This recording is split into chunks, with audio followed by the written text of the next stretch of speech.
আসসালামু আলাইকুম, কি অবস্থা সবার? ওয়ালাইকুম আসসালাম স্যার। ওয়ালাইকুম আসসালাম স্যার, ভালো। আচ্ছা, ঠিক আছে, আমরা তাহলে আজকের পড়াশোনা শুরু করি। আজকে আমরা নতুন একটা অধ্যায় শুরু করব। অধ্যায়ের নাম কি? বর্তনীয় জলবিদ্যুৎ। এটা মূলত কারেন্ট, আমরা যেটা সাধারণ ভাষায় কারেন্ট বলি, ঠিক আছে। কারেন্ট বা জলবিদ্যুতের ইংরেজি হচ্ছে হলো কারেন্ট, ইলেকট্রিসিটি। এটা নিয়ে পড়াশোনা শুরু করব। তো কারেন্ট যে আছে, কারেন্ট কিভাবে প্রবাহিত হয় বা তড়িৎ কিভাবে প্রবাহিত হয়, এটা জানার আগে আমাদের জানা প্রয়োজন দুইটা জিনিস। একটা হলো কন্ডাক্টর আর একটা হলো ইনসুলেটর। এই কন্ডাক্টর, ইনসুলেটর এই শব্দগুলো কি আপনাদের কখনো শোনা হয়েছে? এই শব্দগুলো কি কখনো তোমাদের শোনা হয়েছে? জি স্যার। আচ্ছা, জি স্যার, তো শুনছি। আমি আসি কন্ডাক্টর আর ইনসুলেটর কি। পরিবাহী, ঠিক আছে। কন্ডাক্টর তো হলো পরিবাহী। তো পরিবাহী কি পরিবহন করে? পরিবাহী আবার কয়েক ধরনের হইতে পারে, ঠিক আছে। একটা হতে পারে হিট কন্ডাক্টর, যে করে কি তাপ পরিবহন করে। তাপ তাপ কয়টা পদ্ধতিতে এক জায়গা থেকে অন্য জায়গায় পারে যেতে? তাপ বা আলো। তিনটা, একটা পরিবহন, আর একটা যেন কি, পরিবহন, বিকিরণ, আর একটা যেন কি, পরিচলন, ঠিক আছে। পরিবহন, পরিচলন, বিকিরণ, এই তিনটা কি পড়া হয়েছে তোমাদের? হুম।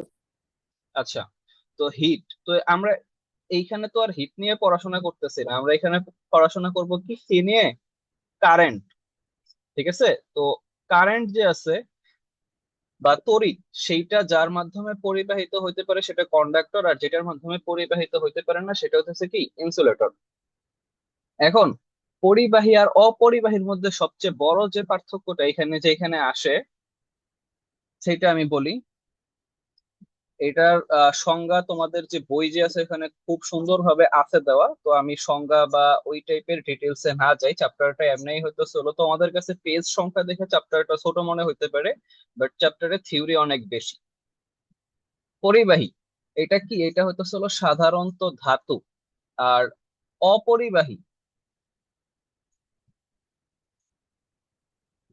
এটা কি? সাধারণত অধাতু। কেন?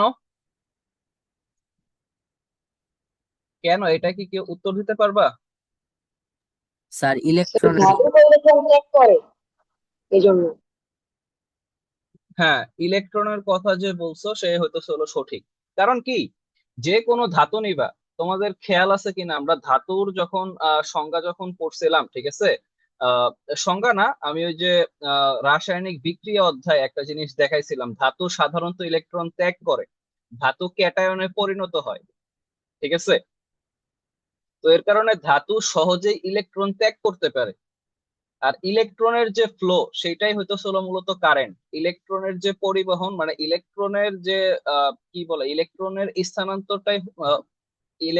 স্থানান্তরটাই মূলত তড়িৎ প্রবাহ, ঠিক আছে। তো পরিবাহী হইতেছে হলো ধাতু, আর অপরিবাহী হইতেছে হলো সাধারণত, আর অপরিবাহী হইতেছে হলো অধাতু। এখন এটা কেমনে হয়? যে কোনো একটা ইলেকট্রিক মেটাল যদি আমরা চিন্তা করি, সরি ইলেকট্রনিক, যে যে কোনো একটা মেটাল, এটা হতে পারে তোমাদের পরিচিত গুলোর মধ্যেই আমি একটা নেই, কথার কথা, সোডিয়াম। তো ধাতু যে আছে, ধাতু এটা সাধারণত কেমন হয়? কঠিন হয়, ঠিক আছে। তো কঠিন হইলে এই যে এইখানে কি থাকে, এই যে প্লাস চিহ্ন আমি যেগুলো দিতেছি, এগুলো হইতেছে হইলো ধাতুর যে নিউক্লিয়াস আছে, ঠিক আছে।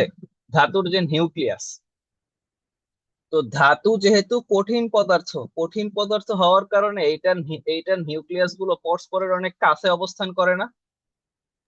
জি স্যার।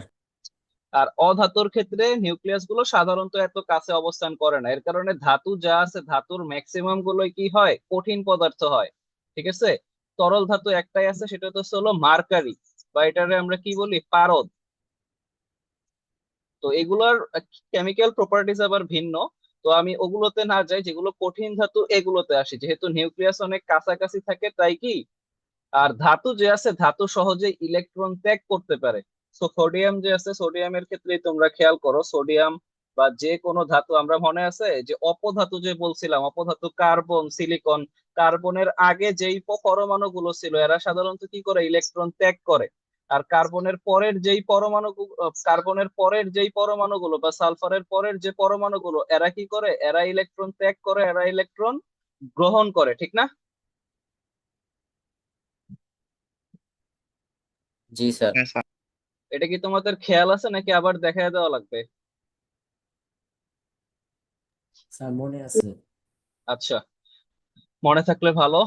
তাহলে এই যে এখানে হয়তো হলো নিউক্লিয়াস গুলো কাছে কাছে আছে, ধাতু যেহেতু সহজে ইলেকট্রন ত্যাগ করতে পারে, তো এই ধাতুর ক্ষেত্রে কি হয়, ইলেকট্রন গুলো এখানে মুক্ত অবস্থায় থাকে।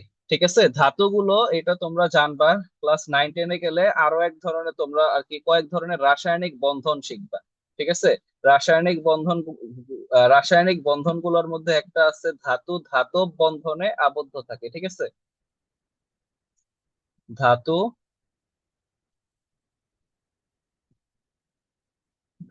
ধাতব কোন খণ্ডতে, ধাতব খণ্ডতে ধাতুগুলো বা ধাতব খণ্ডতে পরমাণুগুলো,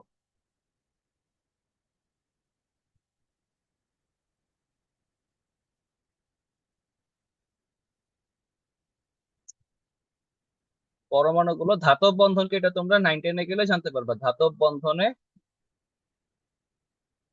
আবদ্ধ থাকে এবং মুক্ত ইলেকট্রন চলাচল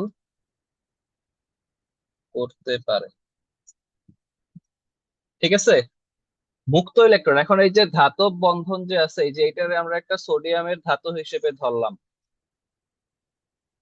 সোডিয়ামের একটা ধাতব খণ্ড, যেমন সোডিয়াম বা আয়রন যে আছে না, আয়রনের একটা ধাতব খণ্ড পারে, হয়তো আমি আমি সোডিয়াম নিলাম কারণ সোডিয়াম এটা একটু সহজ।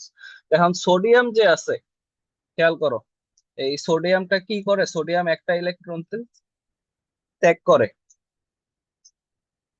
ত্যাগ করে সোডিয়াম প্লাসে রূপান্তর হয়। তো এই যে মুক্ত ইলেকট্রন বলতে কি মুক্ত ইলেকট্রন বলতে কি কি বোঝানো হয়েছে, এই যে এইটার যে সোডিয়াম, এইটার ইলেকট্রন হইতেছিল এইখানে আছে, যেরকম মুক্ত অবস্থায় থাকে। আর এই মুক্ত ইলেকট্রন এই ধাতব খণ্ডের ভিতরে যে কোনো জায়গায় চলাফেরা করতে পারে। ঠিক আছে, এই ধাতব খণ্ডটার ভিতরে।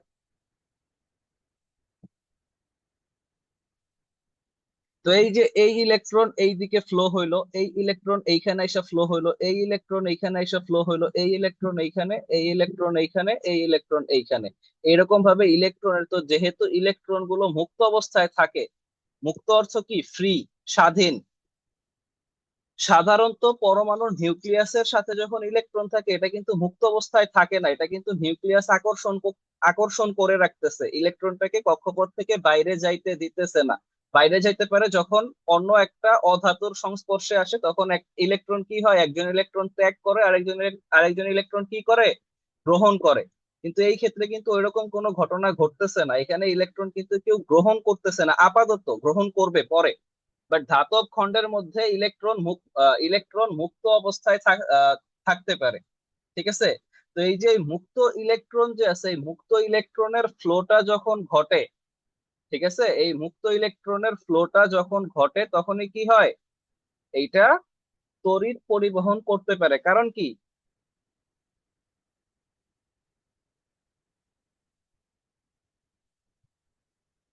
উত্তর দিও।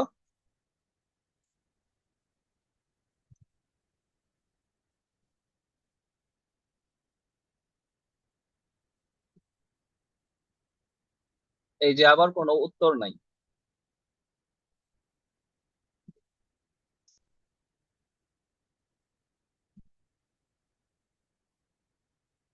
কারোর কোনো উত্তর নাই কেন? আমার কথা কি প্রপারলি শুনতে পারতেছে সবাই?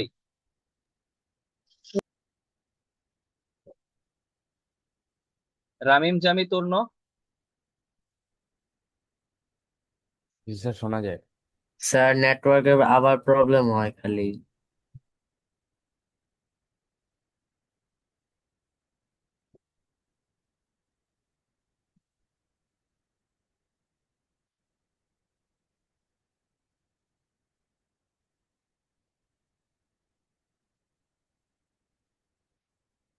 ক্লাসে রেসপন্স যদি না করো, আমি বারবার এই কথাটা বলি যে তাইলে তো আমার রেকর্ডেড ক্লাস দিলেই তো হয়ে যায়।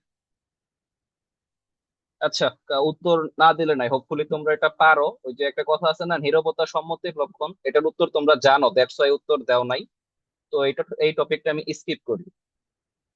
তো যেটা বললাম একটু আগে, যে ইলেকট্রনের প্রবাহই হইতেছে হলো তড়িৎ প্রবাহ, ঠিক আছে? তো এই দেখো, এই যে এখানে কি হইতেছে, এই যে ইলেকট্রনটা এই দিক থেকে এসে এই যে এইভাবে প্রবাহিত হইতেছে। এটা হইতেছে হলো একটা ধাতব খণ্ড, ধাতব খণ্ডের নিউক্লিয়াস গুলো এখানে স্টিক অবস্থায় আছে, ঠিক আছে? নিউক্লিয়াস গুলো স্টিক, এখানে একদম স্থির অবস্থায় আছে, যেহেতু ধাতু হইতেছে কি কঠিন। এর কারণে এর কারণে নিউক্লিয়াস গুলোর কোনো মুভমেন্ট নাই, শুধুমাত্র ইলেকট্রন গুলো এই দিক থেকে এই দিকে পাস হয়ে যাইতেছে, ঠিক আছে? তো ইলেকট্রনের যেই প্রবাহ, তড়িৎ প্রবাহ মূলত কি? ইলেকট্রনের প্রবাহ।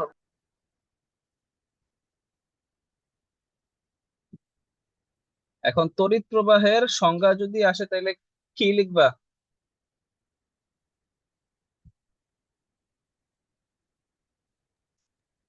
তড়িৎ প্রবাহের তো সংজ্ঞা আরেকটা আছে বই অন্য। এক্স্যাক্টলি এইটাই জিজ্ঞেস করতেছিলাম, সংজ্ঞাটা কি? কোনো পরিবাহীর তড়িৎ যে কোনো প্রবাহ প্রস্থচ্ছেদের মধ্য দিয়ে একক সময়ে যে পরিমাণ ইলেকট্রন প্রবাহিত হয় তাকে তড়িৎ প্রবাহ বলে। এক্স্যাক্টলি এইটাই। এখন ইলেকট্রন যে আছে, ইলেকট্রনের একটা চার্জ থাকে। ইলেকট্রনের কি একটা চার্জ থাকে? হ্যাঁ, জি স্যার, ঋণাত্মক। ইলেকট্রনের নেগেটিভ। চার্জ, ইলেকট্রনের চার্জ থাকে, ঠিক আছে? তো কোন, এই যে তড়িৎ প্রবাহ যে আছে, সংজ্ঞা থেকে আমরা ডিরেক্ট তড়িৎ প্রবাহের সূত্র লিখতে পারি। কোন পরিবাহীর একক প্রস্থচ্ছেদের মধ্য দিয়ে, ঠিক আছে, যে পরিমাণ চার্জ প্রবাহিত হয় এক একক সময়ে, ঠিক আছে? তো এই দেখো, এই যে আমরা যদি ধরি টি সময়ে কিউ পরিমাণ, কিউতে চার্জ বোঝানো হয়েছে, কি টি সময়ে যদি কিউ পরিমাণ চার্জ প্রবাহিত হয়, তাহলে একক সময়ে কত পরিমাণ চার্জ প্রবাহিত হবে, কিউ বাই টি। এইটাই, তো এইটাই তো আমাদের তড়িৎ প্রবাহ, ঠিক না? এই যে কিউ বাই টি, এই সূত্র কি থাকবে মনে? জি স্যার। এর বইয়ে তো অন্যটা দেওয়া। কোনটা দেওয়া? I is equal to I V by equal to R. V by R. আচ্ছা, ঠিক আছে। ওইটাই আমি পরে আসতেছে, ওইখানে কি ওইটা কি তড়িৎ প্রবাহের সূত্র? হ্যাঁ, তড়িৎ প্রবাহের সূত্র আই দিয়ে ওটা, প্রকাশ করছে। ওইটা তড়িৎ প্রবাহের জি সূত্র না, স্যার। ওটা তো হলো ওহমের সূত্র, ঠিক আছে? A plus B whole square is equal to A square plus two A B plus B square, এইটা, ঠিক আছে? এখন আমরা পিথাগোরাস থেকে পাই আবার A square plus B square is equal to C square. তো এটা রেখে আমি এখানে রিপ্লেস করে এটা পারবো লিখতে, A plus B whole square is equal to C square plus two A B. এটাকে আমরা পারবো লিখতে? দুইটা সম্পূর্ণ ভিন্ন কনটেক্সটের না? জি স্যার। আচ্ছা,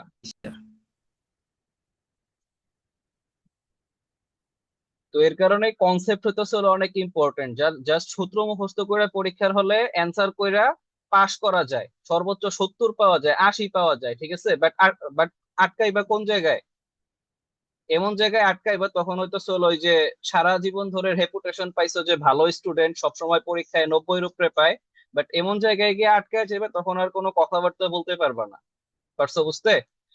তো যাই হোক, তোমরা ক্লাসে রেসপন্স করো না, এর জন্য হয়তো চলো মাঝে মধ্যে আমার ভালোই হয়তো হলো রাগ ওঠে, পারি না, এইটাও এক ধরনের রেসপন্স। বা স্যার, এটা আমার মনে পড়তেছে না, এটাও এক ধরনের রেসপন্স। এই চ্যাপ্টার তো আমি আগে পড়াই নাই, তো তোমাদের না জানাটাই স্বাভাবিক। বাট তোমরা জানলে আমার কাছে জিনিসটা আরো ভালো লাগবে, ঠিক আছে? তোমরা কেউ যদি উত্তর জানো, এটা তোমরা আগে দিবা, তারপর উত্তরে যদি কোনো কারেকশন করতে হয় সেটা আমি করে দিব। আর না হলে তো আমি রেকর্ডেড ক্লাসে আর না হলে তো আমি রেকর্ডেড ক্লাসে পারতাম দিতে। এখন আহ এই সূত্র মনে থাকলে, একক প্রস্থচ্ছেদের মধ্য দিয়ে একক সময়ে যেই পরিমাণ চার্জ প্রবাহিত হয়, ঠিক আছে? তো কথার কথা, আমি যদি ধরি 1 অ্যাম্পিয়ার, 1 অ্যাম্পিয়ার অর্থ কি? 1 অ্যাম্পিয়ার অর্থ হইতেছে হলো 1 কুলম্ব চার্জ, ঠিক আছে, 1 সেকেন্ডের মধ্যে ওই ওই যে একটা কথার কথা, এটা একটা তড়িৎ বর্তনী বা কারেন্টের তার। তড়িৎ বর্তনী এখনো পড়াই নাই, আমি সহজ ভাষায় বললাম কারেন্টের তার। এই কারেন্টের তারের এই যে একটা লাইন, এই যে এই লাইন এখান থেকে গেল, তারপরে সামনে একটা লাইন, ঠিক আছে, এই একক প্রস্থচ্ছেদের মধ্য দিয়ে, এই যে এইটুকু জায়গার মধ্য দিয়ে 1 সেকেন্ডে 1 কুলম্ব পরিমাণ চার্জ, 1 কুলম্ব পরিমাণ চার্জ এখান দিয়ে পাস হইছে। এইটারই বলা হয় 1 অ্যাম্পিয়ার। এখন 1 কুলম্ব চার্জ মানে কি? 1 কুলম্ব, আমি এখন আসি 1.6 × 10⁻19। এই সংখ্যাটা কি সবার কাছে পরিচিত? না স্যার। আচ্ছা, এটা ভর এটা না। এটা ভর না, এটা তো হলো ইলেকট্রনের চার্জ। এত কুলম্ব হইতেছে হলো একটা ইলেকট্রনের চার্জ। তাহলে 1 কুলম্ব যে আছে, 1 কুলম্ব এটা কয়টা ইলেকট্রনের চার্জ? তোমরা এটা একটু ক্যালকুলেট করো। 1/1.6 × 10⁻19, এতটি ইলেকট্রন। তো এতটি 96500, মানে এটা একটা রাউন্ড ফিগার সংখ্যা, 96500, এতটি ইলেকট্রন। তো তোমরা ক্যালকুলেট করে দেখবে 964 সামথিং আসবে। একটু ক্যালকুলেট করো, এক রে এটা দিয়ে ভাগ দাও। 6.25 × 10⁻18। কত? ও আচ্ছা আচ্ছা, সরি, না এইটা হয়তো ছিল আরেকটা সংখ্যা। এটা হয়তো ছিল, এটার 1 ফ্যারাডে বলা হয়। ঠিক আছে, আচ্ছা ঠিক আছে, এটা একটু ভুল হয়েছে। কত আসছে? 6. 25 × 10⁻18। 10⁻18। আচ্ছা, এতটি ইলেকট্রন। এর অর্থ কি? যে কোনো একটা কারেন্টের তার নিবা, কারেন্টের তার তুমি কাটবা, কাটার পরে যেই সারফেসটা পাবা, এই যে একটা তল, প্রস্থচ্ছেদ মানে কি? ক্ষেত্রফল। এই যে একক ক্ষেত্রফলের, এই যে কারেন্টের তার পুরাটার মধ্যে এই যে একক ক্ষেত্রফল, মানে এই যে সামনের জাস্ট এই পার্টটুকু, এই পার্টটুকুতে যদি 1 অ্যাম্পিয়ার কারেন্ট আমরা পরিচালনা করি, এর অর্থ এই যে এইটুকু পার্ট দিয়ে, জাস্ট এইটুকু পার্ট, জাস্ট এই যে এই সামনের যে ফ্রন্ট পার্টটুকু আছে, জাস্ট এই পার্টটুকুর মধ্য দিয়ে 1 সেকেন্ডে এতগুলা ইলেকট্রন পাস হইতেছে। এর অর্থ হইতেছে হলো এটা 1 অ্যাম্পিয়ার কারেন্ট। ঠিক আছে।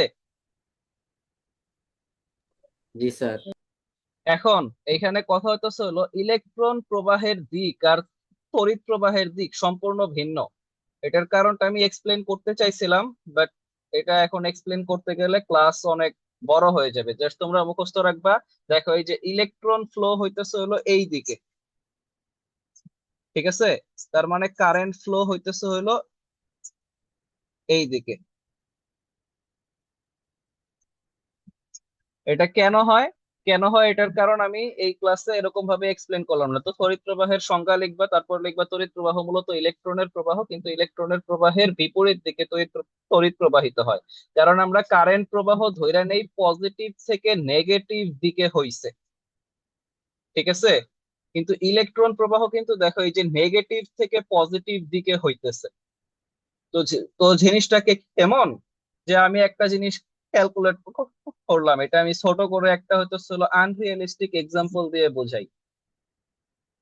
ঠিক আছে, কথার কথা, এখানে একটা বর্তনী আছে। বর্তনীর এই যে এইখানে 100টা, এটা নেগেটিভ পার্ট, এটা পজিটিভ পার্ট, 100টা ইলেকট্রন ছিল, ঠিক আছে। তো 5 সেকেন্ড পর, 5 সেকেন্ড পর এখানে 100টা, এখানে 0টা ইলেকট্রন ছিল। 5 সেকেন্ড পর এখানে হয়েছে কি? এইখানে হইতেছে হলো 5টা ইলেকট্রন আছে, এইখানে 95টা ইলেকট্রন আছে। এর অর্থ কি? এইখান থেকে এইখানে 95টা ইলেকট্রনের ফ্লো হইছে, ঠিক আছে। জি স্যার। তো ইলেকট্রনের চার্জ কি?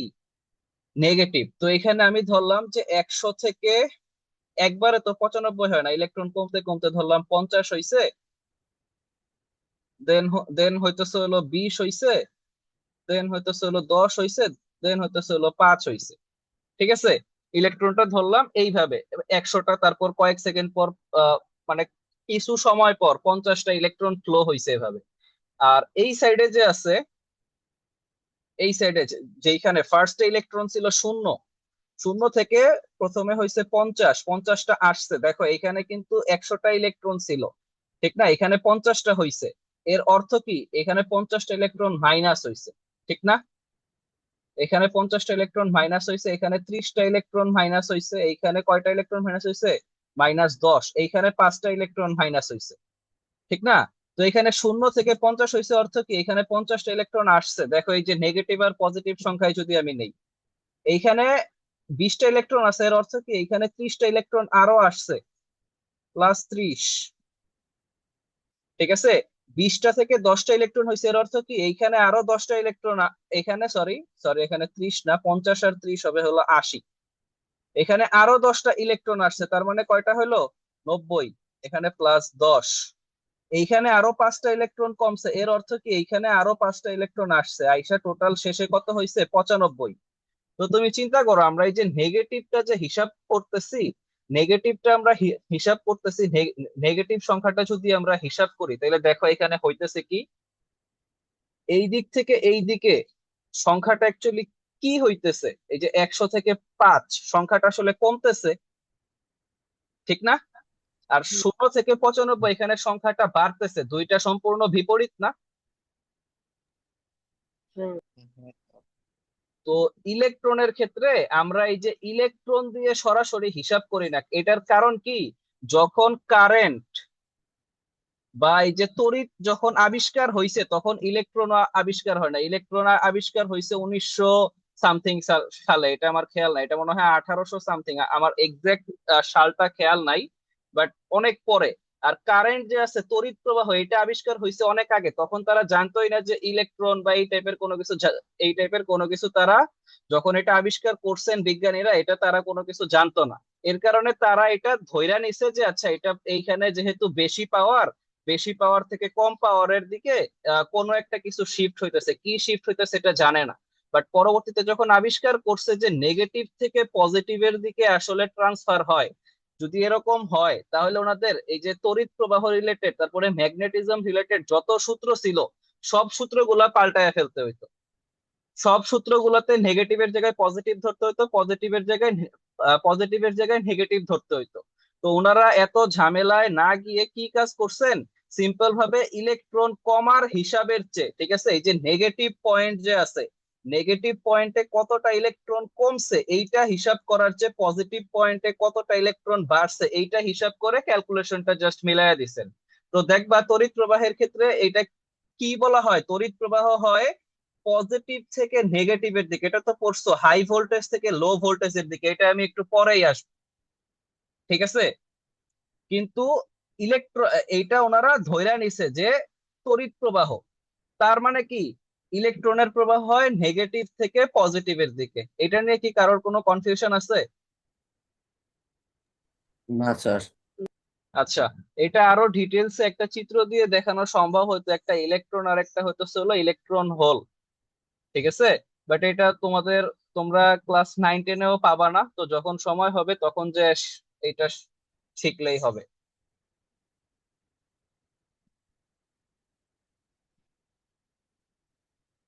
আচ্ছা, এটা আমি আরেকটু সহজ করে বলার চেষ্টা করি। এই যে এখানে নেগেটিভ যে আছে, নেগেটিভ অর্থ এখানে ইলেকট্রন আছে। তো ইলেকট্রনের উপস্থিতি যদি নেগেটিভ হয়ে থাকে, কথার কথা তোমার জীবনে একটা খারাপ খারাপ জিনিস আছে, কথার কথা।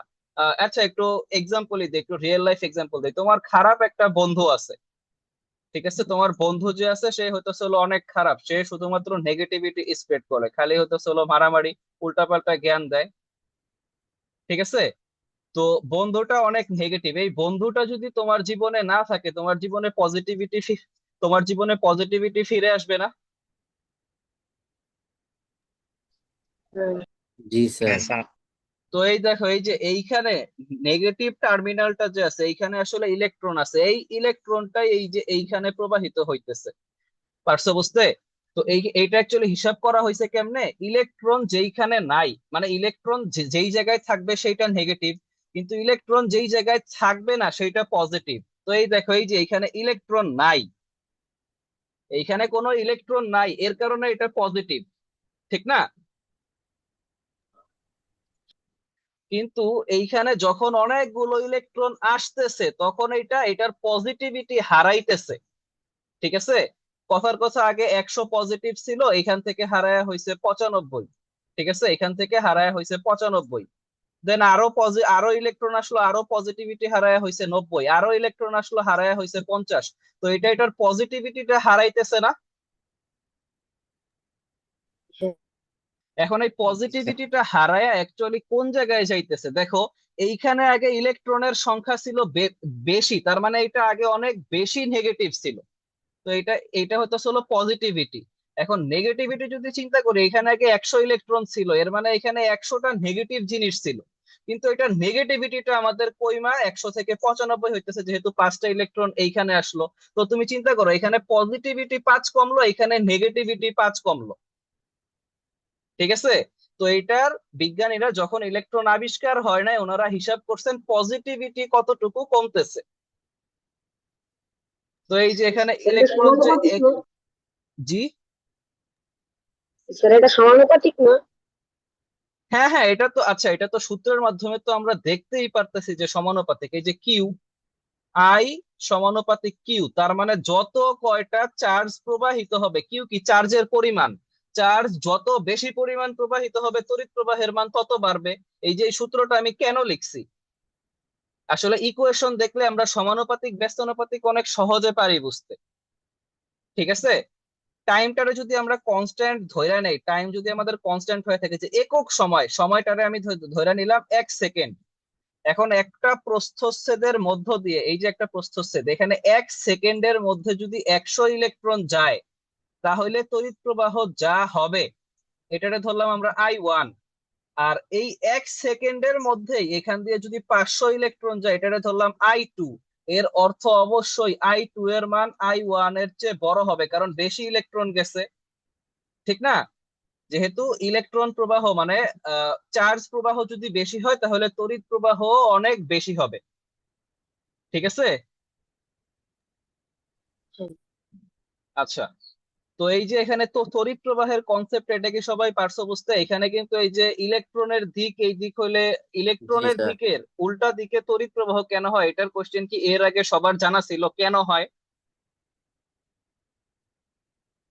না স্যার। আচ্ছা, তো আজকে তো জানলা, যদিও এটা তোমাদের খাতায় এক্সপ্লেন করতে হবে না, বাট এই জিনিসটা তো হলো জানাটা হতো হলো ইম্পর্টেন্ট। সবসময় হোয়াটের উত্তর একবারে সহজ, যে ইলেকট্রনের প্রবাহের বিপরীত দিক হতে হলো তড়িৎ প্রবাহ। তো তড়িৎ প্রবাহের দিক কোন দিক? ইলেকট্রন প্রবাহের বিপরীত দিক। হোয়াট এক লাইনে শেষ। বাট সায়েন্সটা হইতে হলো how, why, how and why, এইটাই হইতেছে হলো সায়েন্স। কিভাবে হয়, কেন হয়, এটার পিছনের সায়েন্সটা কি। তো বিজ্ঞানীরা এগুলো নিয়েই বছরের পর বছর ওনারা কাজ করছেন। তো গেল। এখন এখানে তড়িৎ প্রবাহ হতে আমার আর কিছুই বলার নাই, আমি এখানে জাস্ট একটু শর্টকাটে এখানে আমি বলি যে ইলেকট্রন প্রবাহের বিপরীত দিকে তড়িৎ প্রবাহ হয়। এখন আসলে তুমি আসলে দুনিয়ায় একটা জিনিস দেখবা কি, বিজ্ঞানীরা আসলে জিনিসটা আমার যেটা মনে হয়, পজিটিভ নেগেটিভ জিনিস উল্টা ধরে ফেলছেন। নেগেটিভ জিনিসটা পজিটিভ ধরা উচিত ছিল। কারণ কি, সারা পৃথিবী চলে এই নিয়মে। আমাদের পৃথিবী যে আছে, পৃথিবীর যে ঘূর্ণন, এটা কোন দিক হয় জানো? অ্যান্টি ক্লকওয়াইজ, মানে ঘড়ির কাঁটা ঘুরে হলো এইভাবে, এই যে এই ডিরেকশনে ঘুরে। কিন্তু মহাবিশ্বের প্রত্যেকটা গ্যালাক্সি বা ঘূর্ণনের যা যা জিনিস আছে, সব কিছুর স্পিন ঘটে এই দিকে, ঘড়ির কাঁটার বিপরীত দিকে। এটা কি তোমরা জানো? স্যার পৃথিবী ঘুরে শুধু এটা জানি। আচ্ছা, পৃথিবী না, মহাবিশ্বের যে কোনো কিছুর স্পিন, ঠিক আছে, ঘড়ির কাঁটার বিপরীত দিকে ঘটে। তো ঘড়ির কাঁটাটা তা যদি, কেন ঘটে এটা? এটা কেন ঘটে, আসলে সবকিছুরই তো ঘূর্ণন আছে। এখন যিনি ঘড়ি আবিষ্কার করছেন, উনি ঘড়ির এই যে লেফট টু রাইট, মানে এই রোটেশনটা যে আছে, এই দিক থেকে এই দিকে ঘুরবে, এটারে পজিটিভ হিসেবে ধরে ফেলছেন। ঠিক আছে। তো ঘড়ি যখন আবিষ্কার হয়েছে, তখন এই যে এই কি বলে যে আমাদের এই যে মহাকর্ষ, মহাবিশ্বের এত কিছু হয়তো আবিষ্কার হয় নাই।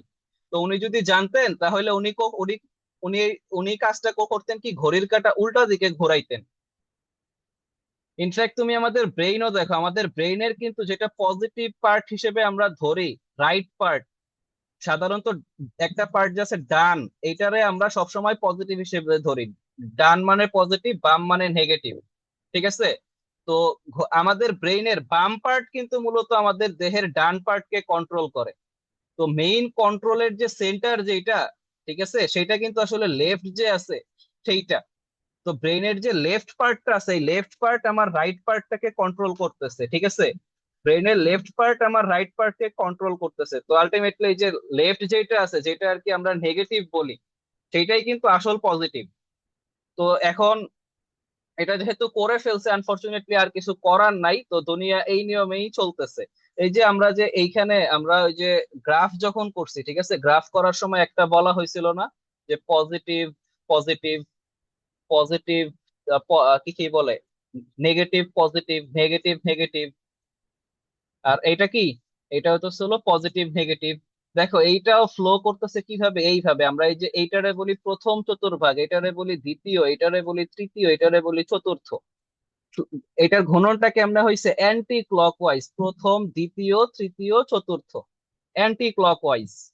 তো সারা পৃথিবীর যে কোনো পজিটিভ, যে কোনো স্পিন, ঠিক আছে, অ্যান্টি ক্লকওয়াইজ হয়ে থাকে। আর আমরা ক্লকওয়াইজ কে পজিটিভ ধরছি। তো অ্যান্টি ক্লকওয়াইজ কি হবে, নেগেটিভ হবে। ঠিক আছে? তো এটা নিয়ে আর না যাই এখন। এই যে এখানে আমি যা যা বললাম তোমরা হয়তো অনেক পড়া এখান থেকে ভুলা যাবা। ঠিক আছে? যা যা ইম্পর্টেন্ট জিনিস তোমাদের আমি এখন 38 বাজে 2 মিনিটের ব্রেক দিলাম। ঠিক আছে? 40 পর্যন্ত 2 মিনিটের ভিতরে তোমরা খাতায় জাস্ট শর্ট করে লিখবা এখান থেকে কি কি পারছো বুঝতে। তোমার যদি ডায়াগ্রাম যদি উল্লেখ করতে হয় বা আরো যা যা আছে, তুমি তো খাতায় লিখতে পারো। বা এই যে 100 থেকে যে কমার যে উদাহরণ দিলাম, মানে তুমি যাতে খাতা দেখলে যাতে বুঝতে পারো, এর জন্য যা যা করার তুমি সেটা করো। যদিও এটা উচিত তোমাদের লেকচারের সাথে সাথে খাতায় উঠে রাখা, কারণ লেকচারটা মানে লেকচারে অনেক কথাই বলি যেগুলো আমি স্লাইডে উল্লেখ করি না। তো 1 মিনিট আছে, 40-এর ভিতরে তোমরা এটা লিখো।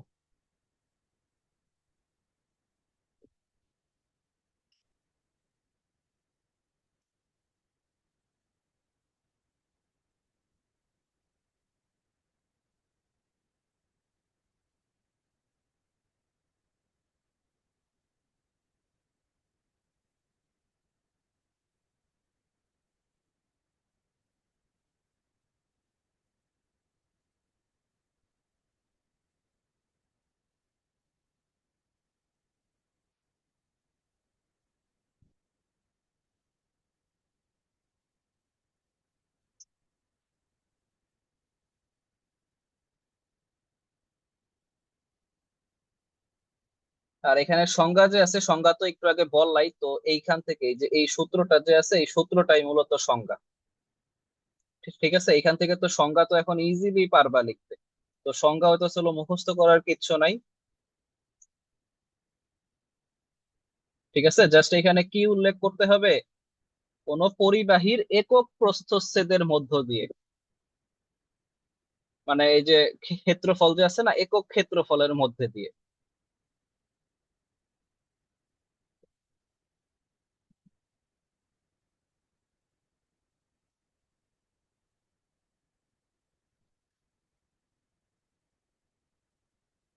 হইছে লেখা? বুঝতে জি পারি স্যার, নাই। লিখছি। আচ্ছা, ঠিক আছে। তো আমি তাহলে এর পরেরটায় যাই। কাজ শক্তি, আমরা তো বল যে আছে, বল তো পড়ছি আমরা। এই অধ্যায় কি বলে, উম, মহাকর্ষ অধ্যায় আমরা পড়ছি না বল? জি স্যার।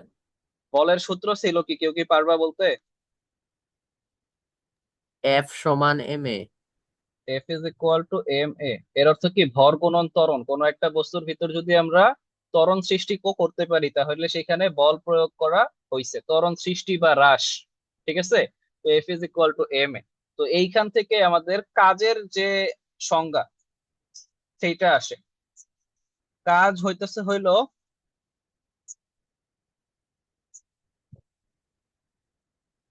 বল প্রয়োগ করার ফলে আমরা যদি বল প্রয়োগ করি বস্তুর সরণ হইতেও পারে নাও হইতে পারে, অনেক ক্ষেত্রে হয় অনেক ক্ষেত্রে হয় না, ঠিক আছে, মোস্ট অফ দ্য কেসেস হয়। বল প্রয়োগ করলে বস্তুর সরণের দিক বরাবর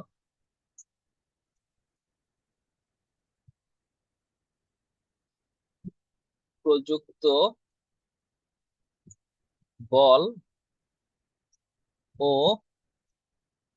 সরণের গুণফলকে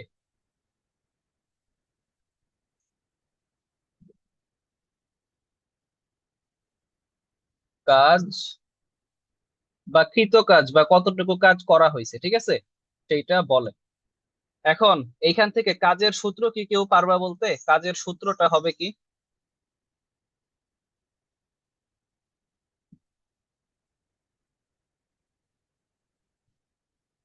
আচ্ছা, বলতে না পারলে সমস্যা নাই, সিম্পল ভাই। সরণ গুণ বল হবে। হ্যাঁ, বল গুণ এই যে এখানে কাজকে প্রকাশ করা হয় কি দিয়ে জানো? কাজকে প্রকাশ করা হয় ডাব্লিউ দিয়ে। তো work is equal to force into S. S দিয়ে কি? সরণ। বলের দিকে কতটুকু সরণ ঘটছে। কথার কথা এই যে এইখানে আমাদের একটা বস্তু ছিল, ঠিক আছে, এইখানে আমাদের একটা বস্তু ছিল, বস্তুটাতে আমি এফ পরিমাণ বল প্রয়োগ করছি, সেটা হতে পারে 10 নিউটন, 10 নিউটন হতে পারে, 5 নিউটন হতে পারে। হওয়ার পর বস্তুটা দেখো বলটা প্রয়োগ করছি কোন দিক? এই দিক, এই যে এই দিক। বস্তুর সরণ যদি এই দিক ঘটতো তাহলে কোনো কাজ হইতো না, ঠিক আছে, সরণটাও ঘটছে এই দিক, ঠিক আছে। তো এই দিকে যেহেতু সরণটা ঘটছে, তো এই যে এই সরণ যে আছে, এই সরণের পরিমাণকে আমি ধরে নিলাম হইতেছে হলো এক্স। ও কতটুকু সরণ ঘটছে, ঠিক আছে, এইটুকু পরিমাণ আমি এটার একটা ধাক্কা দিছি, ধাক্কা দেওয়ার ফলে এইটুকু সরণ এক্স না, এটা আমি এস হিসেবে ধরছি। এইটাই হইতেছে হলো কৃতকাজ, বল আর সরণের কি গুণফল। এখন কৃতকাজের একক কি কেউ পারবা বলতে? স্যার কি সেরকম? কৃতকাজ মানে কাজের একক। জুল। আচ্ছা, জুল। জুল। এটা তুমি শিখছো হয়তো, ঠিক আছে, কোনো জায়গা থেকে শিখছো। বাট এখান থেকে স্যার আমরা কি সিম্পল সেরকম ভাবে জানি না। পারি বলতে, একক কি হয়? একক হয় গুণ। তার মানে কাজের একক সমান সমান কি? বলের একক। বলের একক কি? নিউটন। আর সরণের একক কি? মানে সরণ বলতে কতটুকু ডিসপ্লেসমেন্ট হইছে, এটার একক কি? মিটার। এত মিটার ধরে সরে গেছে, নিউটন মিটার। আর নিউটন মিটারকে একত্রে বলা হয় জুল, ঠিক আছে। একক কিন্তু গুণ অবস্থায় থাকে, এখান থেকে আমরা আবারও প্রমাণ পাইলাম একক কি অবস্থায় থাকে? গুণ অবস্থায়। তো কাজ গেল। স্যার এখন এসটা বড় হাতে না ছোট হাতে? জুলের যে বড় হাতের হবে। না স্যার, সরণের এস। সরণের এস ইচ্ছা, এটা তো চলক। চলক তুমি তোমার ইচ্ছা মতো ধরতে পারো, এখানে অনেক বইয়ে এক্স দেওয়া, ঠিক আছে, তো এটা ছোট হাতের এস দিয়েই সাধারণত ধরা হয়। তো এখানে আরো একটু ডিটেইলড কিছু আছে, ওইটা আমি বললাম না, ওটা তোমরা 9 10-এও শিখতে পারবে না, ইন্টারে গিয়ে শিখবে। এর কারণে এই যে এই জিনিসটা ইম্পর্টেন্ট, বস্তুর সরণের দিক বরাবর, ঠিক আছে। কারণ আমি বল প্রয়োগ করছি এদিকে, সরণ যদি ঘটে এদিকে, তাহলে আবার এটার সূত্র হয়ে যাবে W is equal to F S cos theta. আর কস থেটা কি? এটা তোমাদের ওই যে আমি যখন প্রতিসরণাঙ্ক পড়াইতেছিলাম তখন কিন্তু বলা হয়েছিল, এটা কিন্তু ত্রিকোণমিতির একটা পার্ট। এটা কি? ভূমি বাই অতিভুজ। তো তখন আবার করতে হবে কি জানো? এই যে সরণ এই দিক বরাবর ঘটছে, কিন্তু বলের দিকে সরণ আমাদের নির্ণয় করতে হবে। তো এইটারে যদি আমি এইরকম ভাবে যদি লম্ব অঙ্কন করি, তাহলে বলের দিকে সরণ ঘটছে আমার এইটুকু, বলের দিকে আমার সরণ ঘটছে এইটুকু, ঠিক আছে। তাহলে তখন বলের মান এফ আর আমার সরণের মান এক্স, তাহলে কৃতকাজ হবে W is equal to F x. এখন এক্স এর মান কত? এক্স এর মান হইতেছে এই যে এই দিক বরাবর ধরলো আমার এস পরিমাণ সরণ ঘটছিল, ঠিক আছে। তো এই কোণটারে ধরলাম থেটা, আর সূত্র অনুযায়ী কস থেটা সমান সমান কি? X by S. তো এক্স ইজ ইকুয়াল টু আমরা কি লিখতে পারি? S cos theta. X is equal to লিখতে পারি এস কস থেটা। তো এইখানে এর জন্যই বলছি বস্তুর সরণের দিক বরাবর প্রযুক্ত বল ও সরণের গুণফল, ঠিক আছে। এই যে সরণের দিক বরাবর প্রযুক্ত বল, ঠিক ঠিক আছে। তো এটাও আমি ছোট করে বললাম, এইটুকু যদি তোমরা মনে নাও রাখো কোনো সমস্যা নাই, এটা এটা তোমরা ভুলাই যাও। তো এখন যদি শক্তিতে যদি আসি, শক্তির সংজ্ঞা কি? কাজ করার সামর্থ্য, ঠিক আছে? তো এই যে এইখানে একটা বস্তু আছে, এই বস্তুকে যদি আমি এফ পরিমাণ বল যদি প্রয়োগ করি, এই বস্তুটা এই পরিমাণ এই বস্তুটার এই পরিমাণ সরণ ঘটবে। তো এই বস্তুটা এখন আমি বল প্রয়োগ করি নাই, কিন্তু আমি আইডিয়া করতে পারতেছি এই বস্তুর এইটুকু সরণ ঘটার সামর্থ্য আছে, ঠিক আছে? তো ওই হিসেবে আমরা শক্তিটা নির্ণয় করতে পারি যে বস্তুর শক্তি হইতেছে হলো এত, এটা কাজ করার আগে বা পরে আমরা হিসাব করতে পারি। তো কাজ, এটার আমি আরেক ভাবে পারি লিখতে, এফ ইজ ইকুয়াল টু কি, M A, F is equal to M A, তো এম এ এস ও আমি লিখতে পারি, ঠিক আছে? তো শক্তি হইতেছে হলো কাজ করার সামর্থ্য। শক্তি আর কাজের সূত্র একক সবই সেম, যদিও সূত্র তোমরা 9-10 গিয়ে শিখবা হাফ এম ভি স্কোয়ার, ঠিক আছে? এটারও তোমরা প্রুফ পাবা, ওই দিকে আমি না যাই। এখন এই কাজ শক্তির কথা এখানে কেন আসলো? আসার কারণ হতেছে হলো তড়িৎ বিভব, এই শব্দটা কি কখনো শুনছো? জি স্যার, বইয়ে আছে। হ্যাঁ, তড়িৎ প্রবাহ, এইটা আচ্ছা, বইয়ে তো শুনছোই, বাট এটা আমরা রিয়েল লাইফে এই শব্দটাকে ইউজ করি ভোল্টেজ হিসেবে, ঠিক আছে?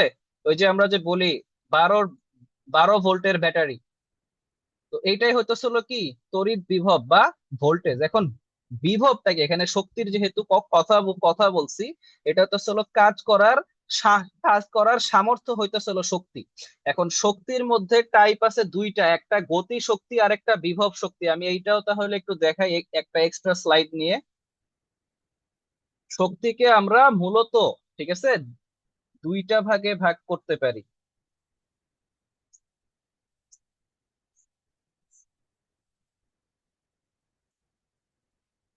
একটা হইতেছে হলো গতি শক্তি বা কাইনেটিক এনার্জি, আর একটা হচ্ছে হলো স্থিতি শক্তি বা বিভব শক্তি।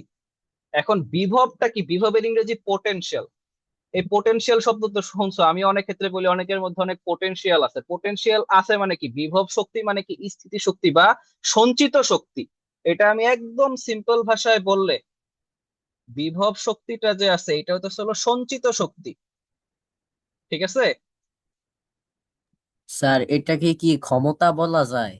না, ক্ষমতা হইতেছে হলো আলাদা জিনিস। ক্ষমতা পাওয়ারের যে ডেফিনিশন, সেটা তো হলো একক সময়ে কৃত কাজ। একক সময় তুমি কতটুকু কাজ করছো, সেটাকে বলা হয় ক্ষমতা। তো আমাদের রিয়েল লাইফে আমরা যখন বাংলা শব্দ যখন ইউজ করি, শক্তি ক্ষমতা এগুলো সমার্থক শব্দ, বাট ফিজিক্সের ভাষায় কিন্তু এগুলো সমার্থক শব্দ না। শক্তি, বল, ক্ষমতা এগুলো মোটামুটি সমার্থক শব্দ আমরা যখন বাংলা ভাষায় বলি, বাট ফিজিক্সের ভাষায় কিন্তু সেম না। ভর আর ওজন কি সেম? অবশ্যই সেম না। তো ক্ষমতা সম্পূর্ণ ভিন্ন জিনিস। বিভব শক্তি তো ছিল সঞ্চিত শক্তি, যেই শক্তিটা এখনো আউটপুট হয় নাই।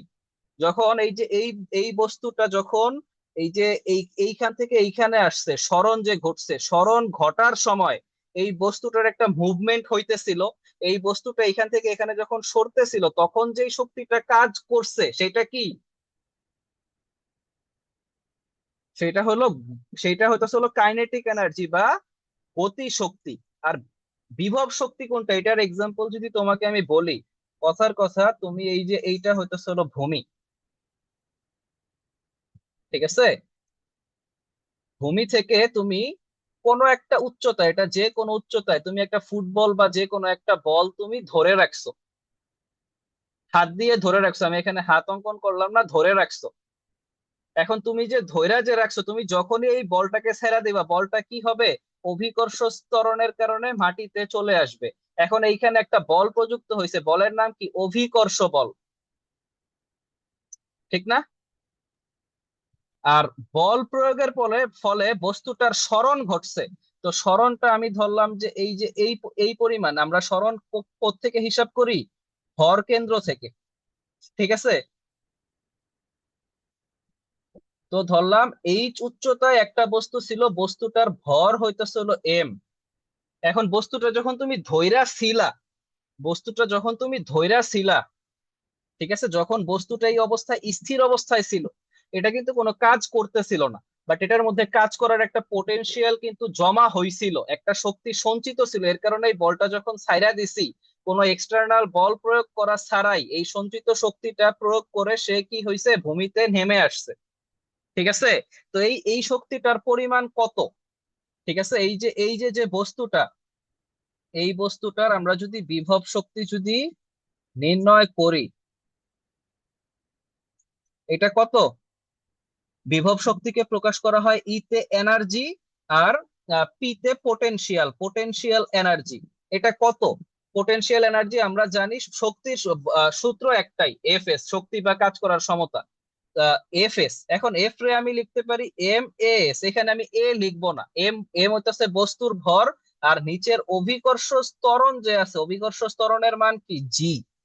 তো এই যে M G H, M G H নির্ণয় করলে যা আসবে, ঠিক আছে, ধরলাম যে বস্তুর ভর হইতেছে হলো 10, বস্তু আছে 10 মিটার উচ্চতায়, জি এর মান 9.8, তার মানে বস্তুর ভিতরে সঞ্চিত শক্তির পরিমাণ ছিল এত, 10 × 10 কত, 100, তাহলে এটা হবে 980 জুল।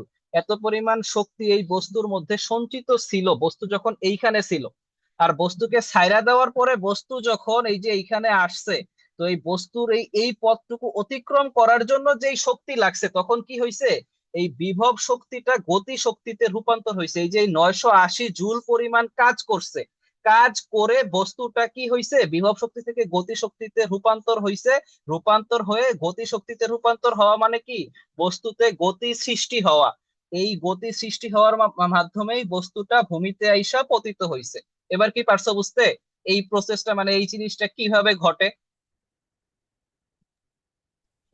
জি স্যার।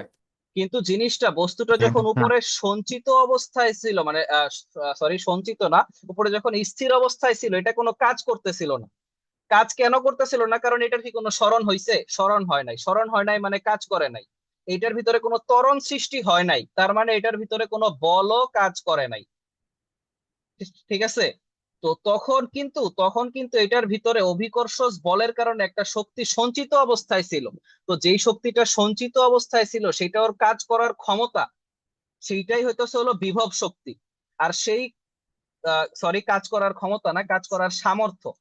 ঠিক আছে, তো সেই কাজ করার সামর্থ্যটাকে ব্যবহার করে যখন উপর থেকে নিচে নেমে আসছে, এটা কি, সেটা হচ্ছে হলো কার কারণে হয়েছে, গতিশক্তির কারণে হয়েছে। এখন তড়িৎ বিভব, এইটা ইলেকট্রিক পোটেনশিয়াল, এইটা যে আছে, এই জিনিসটা কি জানো, এই জিনিসটা আমাদের গ্র্যাভিটেশনাল পোটেনশিয়াল। কারণ এটা আমাদের মহাকর্ষ বা অভিকর্ষের কারণে হয়। ঠিক আছে, এই যে এইখানে যে বিভব শক্তি, এটা গ্র্যাভিটেশনাল পোটেনশিয়াল।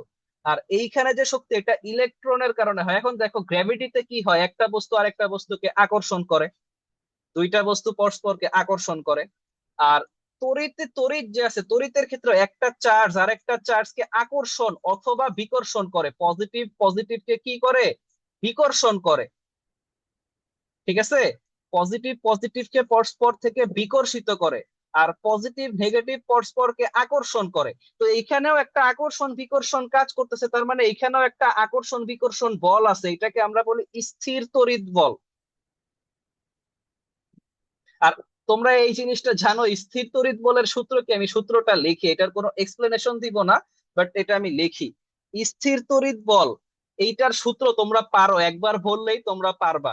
এইটার সূত্র হইতেছে হইলো, দুইটা চার্জ যদি থাকে, তাদের মধ্যে যেই বলটা ক্রিয়া করে, সেটা চার্জ দুইটার গুণফলের সমানুপাতিক। চার্জ, একটা চার্জ Q1 Q2, চার্জ দ্বয়ের গুণফলের সমানুপাতিক, এবং চার্জ দ্বয়ের মধ্যবর্তী দূরত্বের বর্গের ব্যস্তানুপাতিক। এবং এই বল চার্জ দ্বয়ের সংযোজক সরল রেখা বরাবর ক্রিয়া করে। এই সূত্রটা কি কোথাও করা হয়েছে? এটা তো বল, এটা তো বলের সূত্রে প্রযোজ্য হবে। এটা বলের সূত্র না, এটা মহাকর্ষ বলের সূত্র। অ্যাকচুয়ালি মহাকর্ষ বল আর তো স্থির তড়িৎ বল একই মেকানিজমে ক্রিয়া করে। তো এই সূত্রটা দিছেন আমাদের অনেক ফেভারিট একজন সায়েন্টিস্ট, আমাদের বলতে আমার, তোমরা এনার নাম এখনো হয়তো শুনো নাই, ওনার নাম হয়তো হলো কুলম্ব। কুলম্বের সূত্র, কুলম্বের স্থির তড়িৎ সূত্র।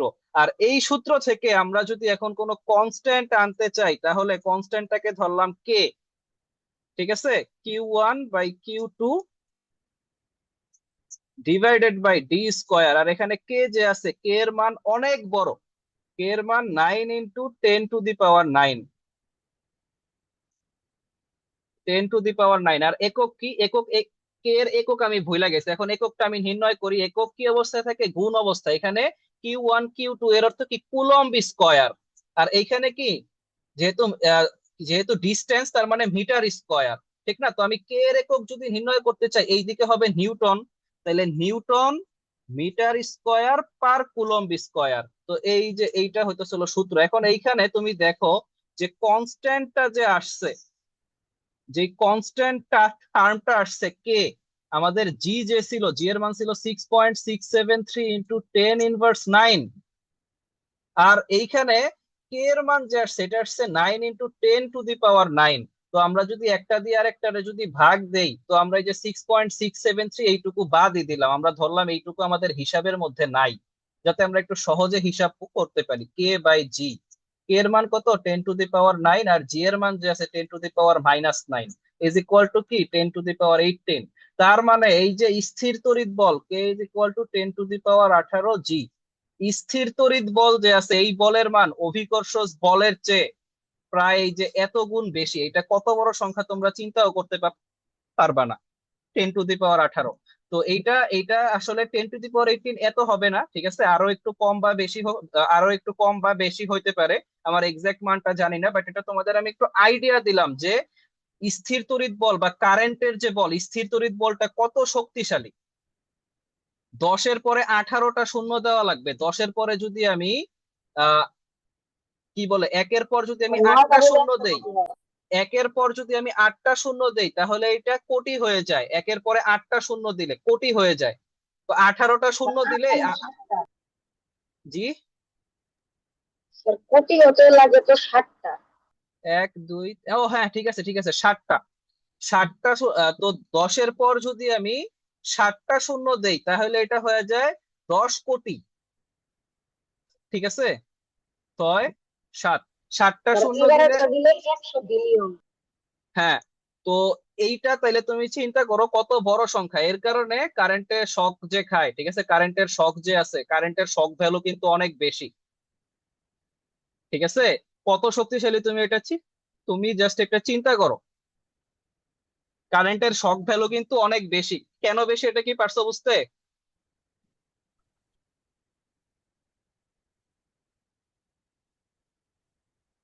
জি স্যার। কারণ উত্তর নাই কেন? আচ্ছা, আচ্ছা, এখানে আমি একটু দেখি আমাদের আর কতটুকু পড়াশোনা আছে।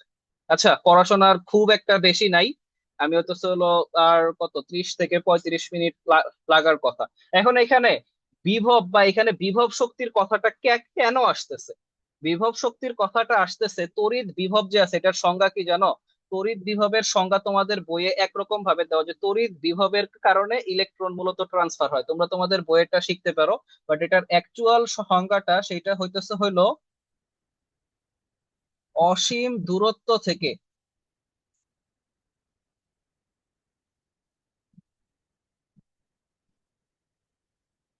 তড়িৎ ক্ষেত্রের কোন এক বিন্দুতে +1 কুলম্ব চার্জ আনতে যে পরিমাণ কাজ করতে হয়, যা বা যে পরিমাণ কাজ সম্পন্ন হয়,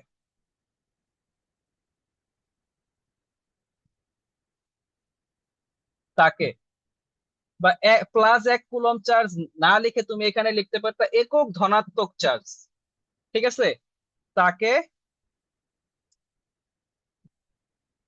তড়িৎ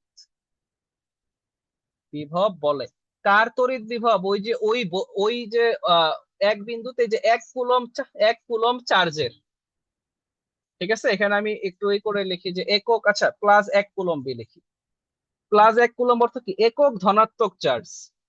তো এটা একটু খেয়াল করো, এখান থেকে আমি সূত্র কি লিখতে পারি, তড়িৎ বিভব বা ভোল্টেজ সমান সমান কৃত কাজ, আমার কতটুকু কাজ করতে হয়েছে, কুলম্ব চার্জ আনতে, কথার কথা কিউ কুলম্ব চার্জ আনতে আমার ডাব্লিউ কাজ করতেছে, তাহলে 1 কুলম্ব আনতে কত, ডাব্লিউ বাই কিউ। তো একক ধনাত্মক চার্জ আনতে যা কাজ সেটাই তো আমাদের হইতেছে হলো ভোল্টেজ। তো এই যে আমরা ভোল্টেজের সূত্র পাইলাম, ঠিক আছে। এখন ভোল্টেজ জিনিসটা কি, এটা কি পারছো বুঝতে? হ্যাঁ।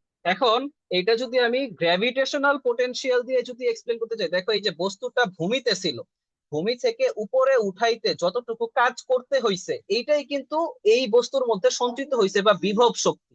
তারপরে বস্তু যখন তুমি ছাইরা দিছো, ছাইরা দেওয়ার পরে এই বস্তু কিন্তু আবার এইখানে নাইমা আসছে কেমনে, তুমি যেইটুকু কাজ করছিলা ওইটুকু কাজই এটার মধ্যে সঞ্চিত হয়েছিল, তারপর ওইটুকু কাজ ব্যবহার করেই সে আবার নিচে চলে আসছে। হিসাবটা এমন না? তো এখন এই যে এখানে তড়িৎ বিভব যে আসলো, তড়িৎ বিভবের কনসেপ্টটা কেন বললাম, এই যে তড়িৎ ক্ষেত্র এর অর্থ কি, মনে করো এখানে একটা নিউক্লিয়াস আছে, এর অর্থ কি, এইটা পজিটিভ চার্জকে বিকর্ষণ করবে আর নেগেটিভ চার্জকে আকর্ষণ করবে, ঠিক আছে। তো এই যে পজিটিভ চার্জকে সে বিকর্ষণ করতেছে 1 কুলম্ব চার্জ, তো দূর থেকে আমি যদি এইখানে কোনো চার্জ আনতে চাই অসীম দূরত্ব থেকে, এই পজিটিভ চার্জটা তাকে কি করবে, তাকে বিকর্ষণ করবে। তো এই বিকর্ষণ বলটা আমাদের ওভারকাম করে, ঠিক আছে, এই বিকর্ষণ বলটা কাটায় নিয়ে আমাদের এইখানে একটা পজিটিভ চার্জ এনে রাখতে হবে, ঠিক না? তো এই কাজটা যদি করতে হয়, মানে এই এই প্রসেসটা যদি কমপ্লিট করতে হয়, তাহলে অবশ্যই আমাদের কিছু কাজ করতে হবে। আমি একটা বস্তুকে অনেক দূর থেকে সরায় আনছি, আমাদের যেহেতু আমি বলও প্রয়োগ করছি, সরানো হয়েছে, যেহেতু এদিক থেকে একটা বল প্রয়োগ হইতেছে, আমিও এদিক থেকে বল প্রয়োগ করতেছি না। আমি যদি এদিক থেকে বল প্রয়োগ না করতাম তাহলে তো বস্তুটা এখানে আসতো না।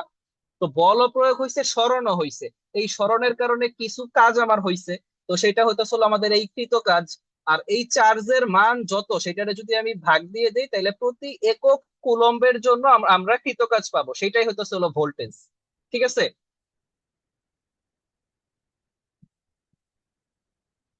পারছো বুঝতে? স্যার বইয়ে এই একই সংজ্ঞা দেওয়া।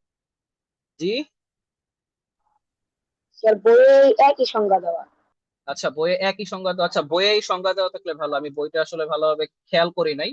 এই সংজ্ঞা যদি দেওয়া থাকে তাহলে অবশ্যই ভালো। আচ্ছা, আজানের জন্য একটু ব্রেক নেই, ঠিক আছে।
আহ,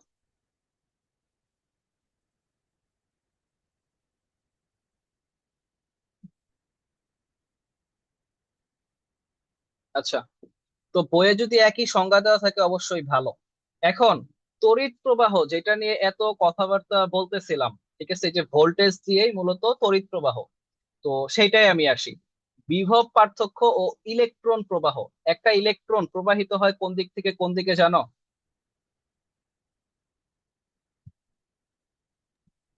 ডান দিক থেকে বাম দিকে।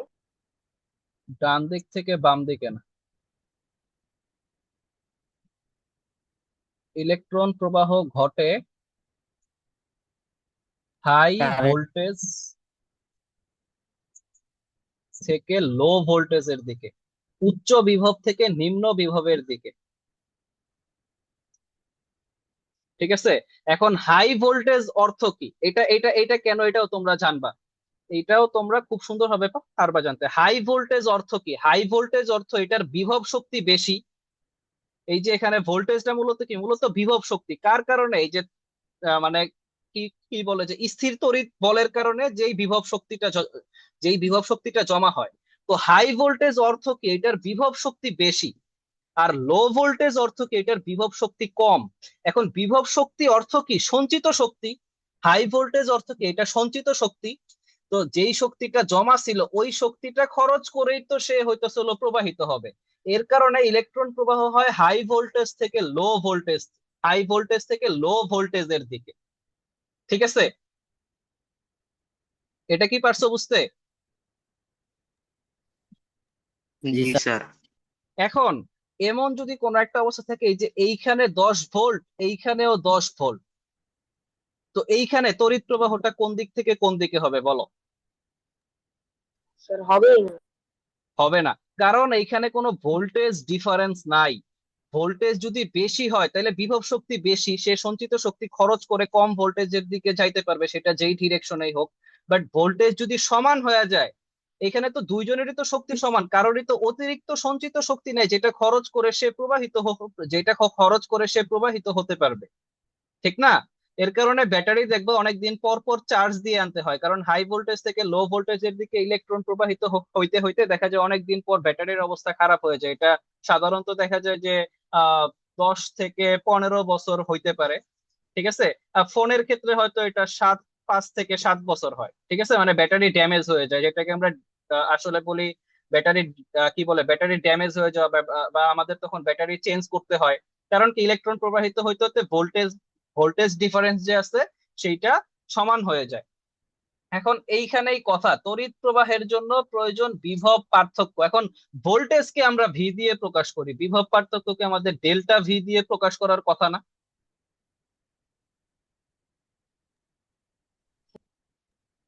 হ্যাঁ বাট এটা আমাদের বইয়ে বা ফিউচারেও যখন তোমরা পড়বা, এটাকে ডেল্টা ভি দিয়ে প্রকাশ করা হয় না, এটাকে প্রকাশ করা হয়েছে শুধুমাত্র ভি দিয়ে। ঠিক আছে? শুধুমাত্র ভি দিয়ে, তো এটা আমি ভি দিয়েই লিখি। তো এটা তোমার সূত্র দেখেই বুঝতে হবে এখানে বিভব পার্থক্যের কথা বলা হয়েছে নাকি শুধুমাত্র বিভবের কথা বলা হয়েছে। Is equal to higher voltage, ঠিক আছে, high voltage minus low voltage, এটা এটা হলো আমাদের কি বিভব পার্থক্য। এই বিভব পার্থক্যের কারণেই ইলেকট্রনের প্রবাহ ঘটে। ঠিক আছে? তো সাধারণত আমরা যখন একটা ব্যাটারি আঁকি, ব্যাটারি বা তড়িৎ কোষ আমরা এইভাবে আঁকি। তো ব্যাটারি বা তড়িৎ কোষ আমরা এক জোড়া প্যারালাল বা সমান্তরাল সরল রেখা দিয়ে অঙ্কন করি। তো এই সমান্তরাল সরল রেখার ক্ষেত্রে যেই পার্টটা আমাদের বড়, যেটাকে আমরা পজিটিভ টার্মিনাল হিসেবে ধরি,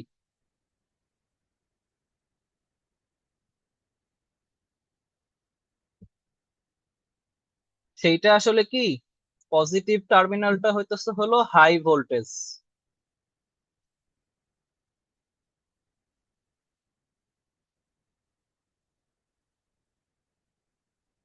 ঠিক আছে? আর নেগেটিভ টার্মিনালটা হইতেছে কি,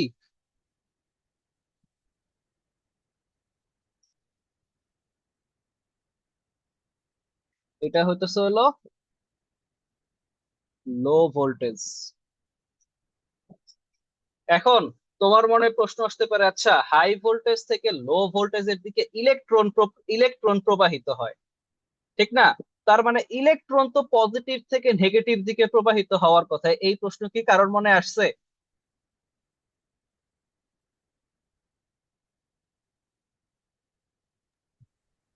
হ্যাঁ স্যার স্যার। ইলেকট্রন পজিটিভ থেকে নেগেটিভে। না, ইলেকট্রন নেগেটিভ থেকে পজিটিভে যায়। এটার কারণ কি, এই যে ভোল্টেজের সংজ্ঞায় দেখো এখানে বলা হয়েছে পজিটিভ 1 কুলম্ব চার্জ। তো এইখানে যদি আমি বলতাম নেগেটিভ 1 কুলম্ব চার্জ,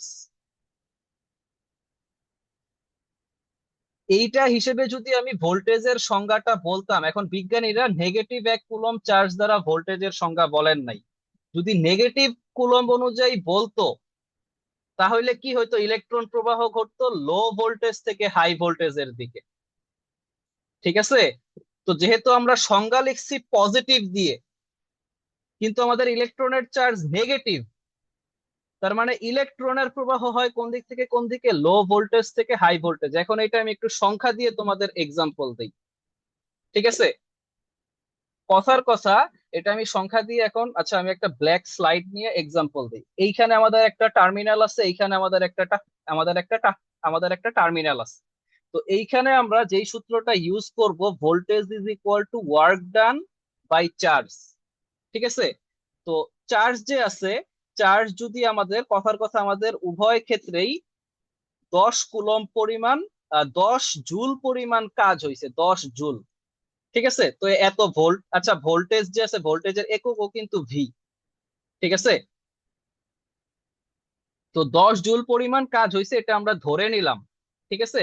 তো আমরা ধরে নিলাম যে আমাদের কাজ হয়েছে 10 জুল পরিমাণ ইলেকট্রন এইখান থেকে এইখানে বা এইখান থেকে এইখানে ট্রান্সফার করতে। এখন 10 কুলম্ব যদি আমাদের হয়ে থাকে, তো আমাদের প্রতি কুলম্বের নির্ণয় করতে হবে। তো আমরা ধরলাম, সরি, 10 জুল পরিমাণ কাজ, তো আমরা ধরলাম যে আমাদের হইতেছে হলো আহ ইলেকট্রন যে ট্রান্সফার হইছে, ইলেকট্রন ইলেকট্রন ট্রান্সফার হইছে হইতেছে হলো 1 কুলম্ব পরিমাণ। তো এখানে আমি দিলাম 1, এটা পজিটিভ 1 কুলম্ব, ঠিক আছে? পজিটিভ 1 কুলম্ব, তার মানে এটা প্লাস, তার মানে ভোল্টেজ হলো +10। এখানে ভোল্টেজ বলতে এই যে এই টার্মিনালটার কথা বলছি। তো এইটার ভোল্টেজ হইতেছে হলো +10 ভোল্ট, ঠিক আছে? মানে অসীম দূরত্ব থেকে এইখানে একটা ইলেকট্রন আনতে। আর এরপরে এইখানেও আমরা ধরলাম যে আমাদের 10 জুল পরিমাণ কাজ, আমাদের 10 জুল পরিমাণ কাজ করতে হয়েছে, ঠিক আছে? সেম 10 জুল পরিমাণ, বাট এইখানে একটা অসীম থেকে একটা ইলেকট্রন আনতে আমাদের আমাদের চার্জ লাগছে টোটাল, মানে টোটাল 2 কুলম্ব চার্জ আনতে হয়েছে। তাহলে এখানে +2, তাহলে এখানে অ্যান্সার হবে +5 ভোল্ট। তো এই টার্মিনালটার ভোল্টেজ হতে হলো +5 ভোল্ট, ঠিক আছে?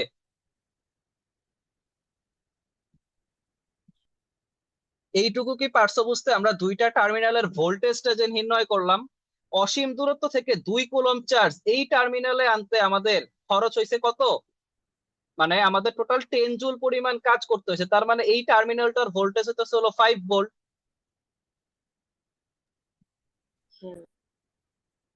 আচ্ছা, তাহলে এখন আমি একটা পজিটিভ চার্জ যদি ধরি, পজিটিভ চার্জ, একটা পজিটিভ চার্জ যদি আমি এখানে রাখি, পজিটিভ চার্জ, এইটা আমাদের, এইটা হলো হাই, এটা হলো হাই, আর এটা হচ্ছে হলো লো। হাই ভোল্টেজ থেকে লো ভোল্টেজের দিকে চার্জটা প্রবাহিত হবে। এখন এই কথাটা আমি যদি একটু নেগেটিভের জন্য ধরি, ঠিক আছে?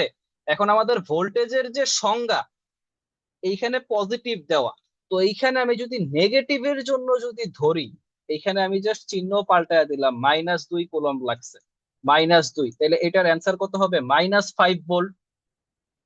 আর এই টার্মিনালে 10 জুল কাজ করতে হয়েছে আমাদের -1 কুলম্ব চার্জের জন্য, -1, তাহলে এটা কত হবে, -10, ঠিক না?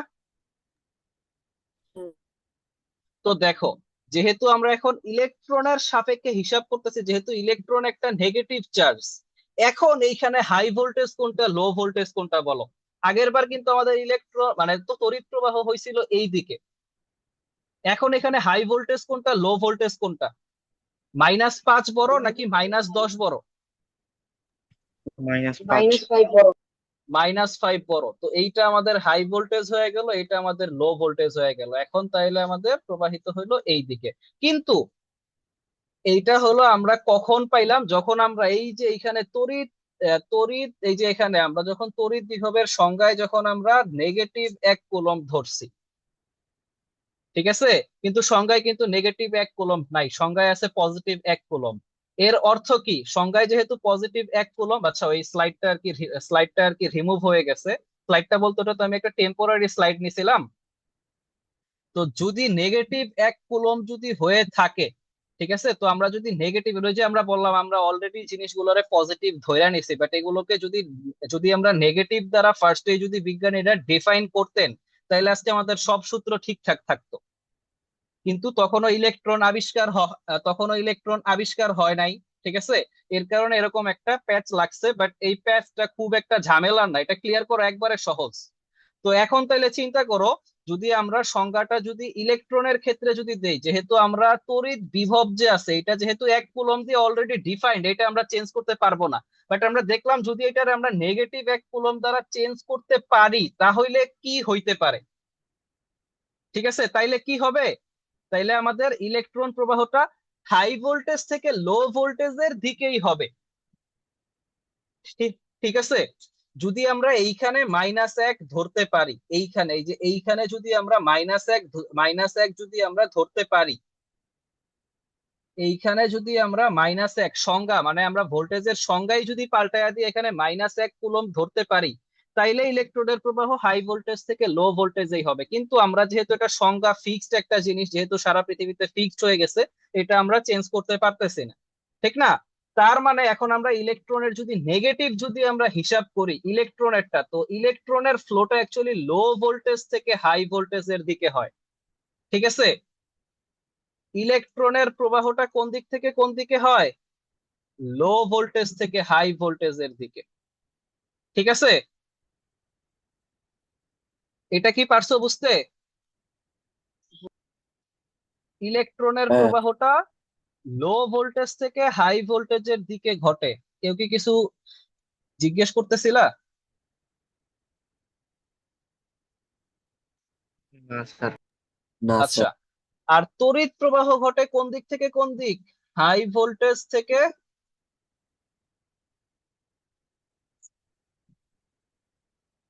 লো লো ভোল্টেজ। ভোল্টেজ।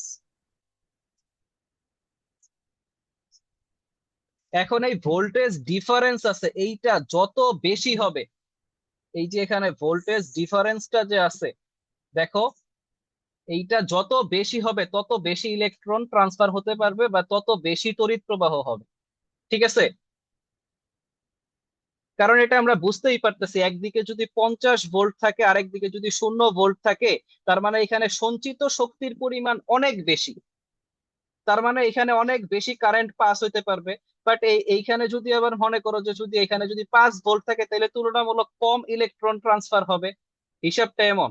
তো এইখান থেকে ওহমের যে সূত্র আছে একবারে সিম্পল সূত্র, ওহমের সূত্র এখানে ফিক্সড যে জিনিস, এখানে তাপমাত্রা পাল্টাইলে, এটা তোমাদের বলা হয়েছিল একটা কথায় যে তাপমাত্রা পাল্টাইলে যে কোনো একটা বর্তনী সেটা লম্বা বা খাটো হয়, যে তড়িতের কারেন্টের তার যে আছে এটার ক্ষেত্রে একটু ইম্প্যাক্ট ফেলে। তো এটার ইম্প্যাক্টটা কি এটা তোমরা উপরের ক্লাসে পারবা জানতে। এর কারণে স্থির তাপমাত্রা কথাটা মাস্ট, ওহমের যে সূত্র এইখানে মাস্ট যে কথা সেটা তো হলো স্থির তাপমাত্রা। স্থির তাপমাত্রায়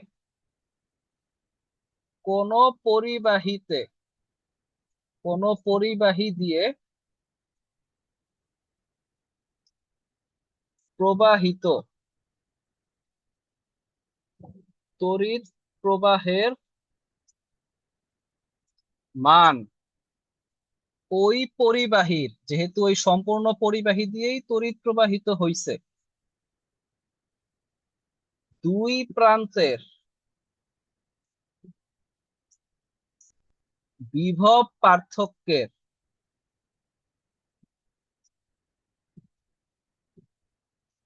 মানের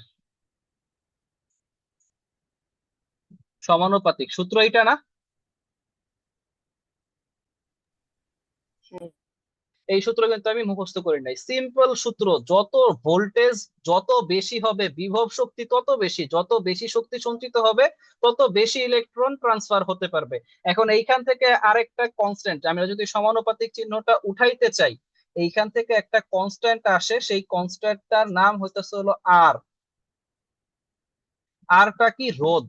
এই রোধটা নিয়ে তাহলে আমরা একটু পড়াশোনা করে আসি, ঠিক আছে? এই রোধটা নিয়ে আমরা একটু পড়াশোনা করে আসি। যদিও এটাকে কনস্ট্যান্ট হিসেবে ধরা হয়েছে, বাট এটা অ্যাকচুয়ালি কনস্ট্যান্ট হইতেও পারে নাও হইতে পারে। তো কোন হিসেবে কনস্ট্যান্ট হবে কি হবে না সেটাই আমি আসি। রোধ, রোধ শব্দটা শুই না কি মনে হইতেছে? এটার আসলে রোধ, রোধ জিনিসটা কি কেউ কি এক্সপ্লেন করতে পারবা? বাধা। হ্যাঁ, রোধ, প্রতিরোধ এরকম একটা বোঝায়, প্রতিরোধ। এক্স্যাক্টলি। রোধ এইটা কিছুই না, এটা হইতেছে হলো প্রতিরোধ। আচ্ছা, প্রতিরোধ না লিখি, সিম্পল শব্দ লিখি একবারে, বাধা। বাধা অর্থ কি? এটা ইলেকট্রনকে ট্রান্সফার হইতে দিবে না, ঠিক আছে?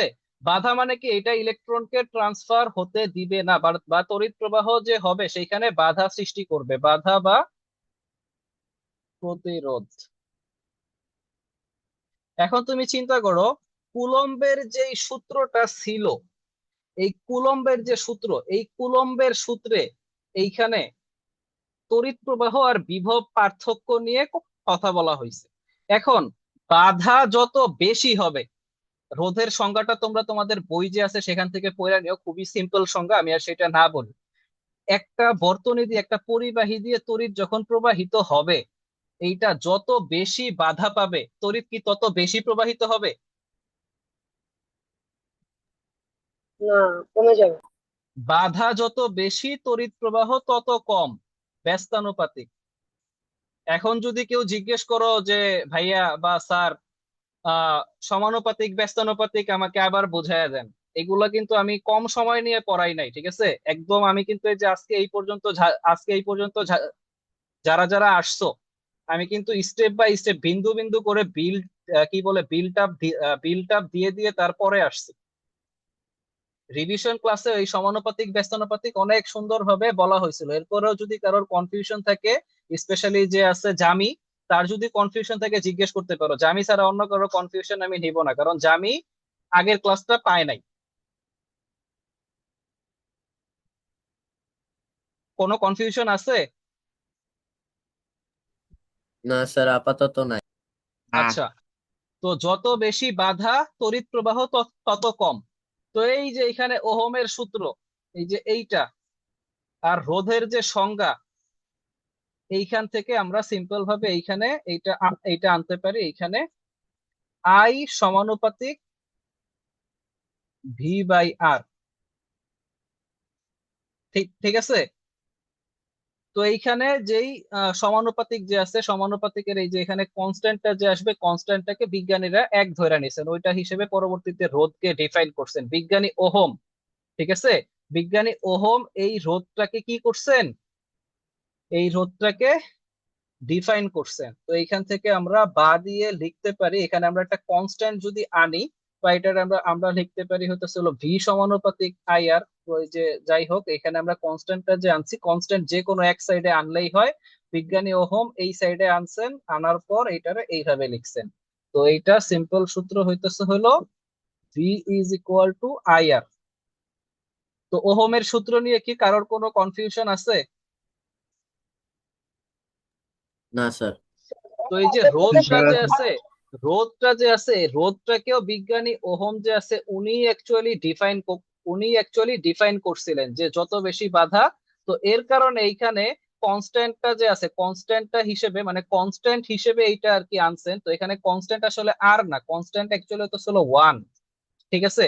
কারণ আর কে উনি ওয়ান দিয়ে আর কে উনি আর কি নিজের ইচ্ছা মতো করে আর কে উনি নিজের ইচ্ছা মতো ডিফাইন করছেন। যেমন newton F is equal to M এর সূত্র যখন আসছে, এম এর মান কত, এম এর একক হতেছে হলো কেজি, এটা হতেছে হলো মিটার পার সেকেন্ড স্কোয়ার। তো নিউটন বলছেন 1 কেজির বস্তু যদি 1 metre per second second square ত্বরণে যদি ত্বরান্বিত হয়, এটাকে আমরা বিজ্ঞানী নিউটনের সম্মানার্থে এইটুকুকে এক একক হিসেবে ধরে নেওয়া হয়েছে। এককের কনসেপ্ট কিন্তু পরিমাপ অধ্যায়ে অনেক ডিটেলসে পড়ানো হয়েছে। এক একক হিসেবে ধরে নিছেন। ঠিক আছে। তো এর কারণে আমরা লিখি 1 নিউটন সমান সমান 1 K G metre per second square. এখন এই সূত্রটা যেহেতু বিজ্ঞানী ওহম যেহেতু আবিষ্কার করছেন, ঠিক আছে, এই সূত্রটাকে আমি একটু এইভাবে লিখি। আহ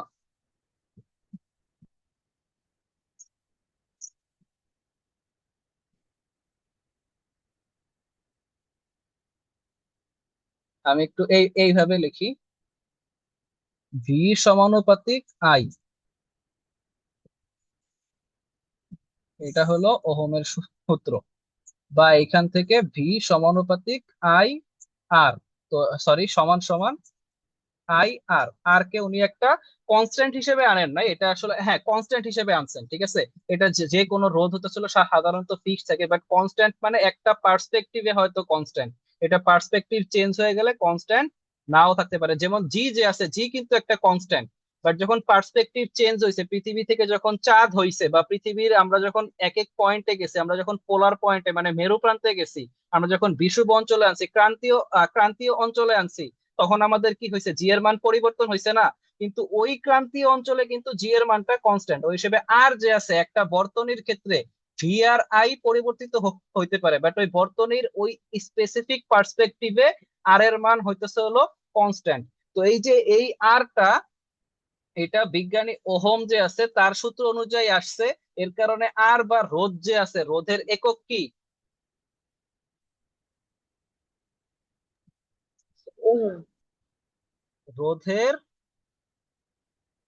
একক হইতেছে হলো এইভাবে প্রকাশ করা হয়, এটারে বলা হয় ওহম।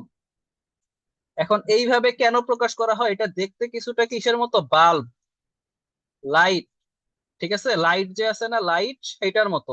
তো সাধারণত তড়িৎ প্রবাহে বাধা দেয় কারা? বাধা দেয় এই যে লাইট ফ্যান যারা আছে এরাই। এই যে একটা তার, এইখানে একটা তার, এইখানে যদি একটা ফ্যান যদি থাকে, এই ফ্যানটা করবে কি, এইখানে যতটুকু তড়িৎ এইখানে কি ততটুকুই কি প্রবাহিত হইতে দিবে? বাধা সৃষ্টি করবে। বাধা সৃষ্টি করে করে কি এই তড়িৎ শক্তিটা নিজে ব্যবহার করে লাইট জ্বলে বা ফ্যান চলে, ফ্রিজ চলে, টিভি চলে, ঠিক আছে? তো এইখানে একটা বাধা সৃষ্টি হয়, ঠিক আছে?